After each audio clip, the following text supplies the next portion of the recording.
वंदना करबै हम, पूजा वंदना करबै से दर्शन देथिन ना। पूजा मन से जे करबै तो दर्शन देथिन ना। पूजा मन से जे करबै तो दर्शन देथिन ना।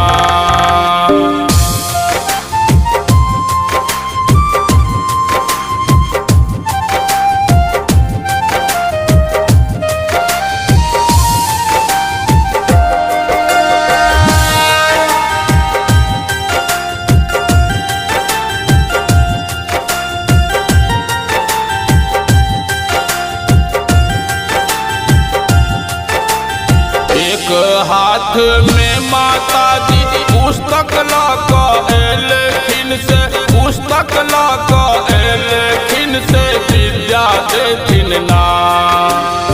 एक हाथ में माता जी पुस्तक लऽ एलखिन से, पुस्तक लऽ एलखिन से विद्या देथिन ना। पूजा मन से जे करबै तो विद्या देथिन ना। पूजा मन से जे करबै तो विद्या देथिन ना।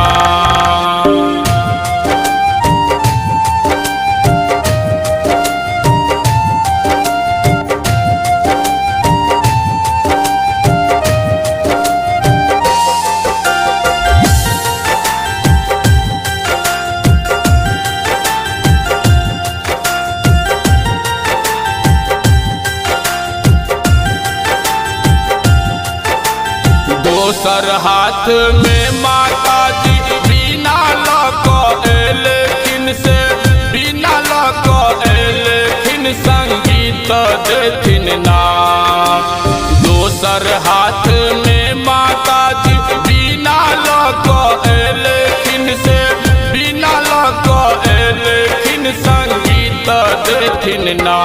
पूजा मन से जे करबै तो दर्शन देथिन ना।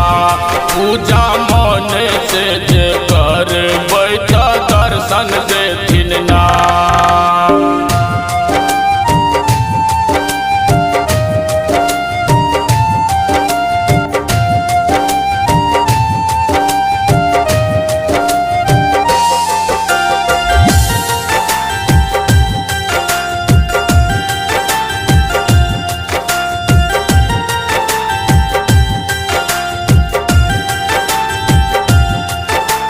तेसर हाथ में माता जी गीता लऽ एलखिन से, गीता लऽ एलखिन सद्ज्ञान देथिन ना। तेसर हाथ में माता जी गीता लऽ एलखिन से, गीता लऽ एलखिन सद्ज्ञान देथिन ना। पूजा मन से जे करबै तो दर्शन देथिन ना। पूजा मन से जे करबै तो दर्शन देथिन ना।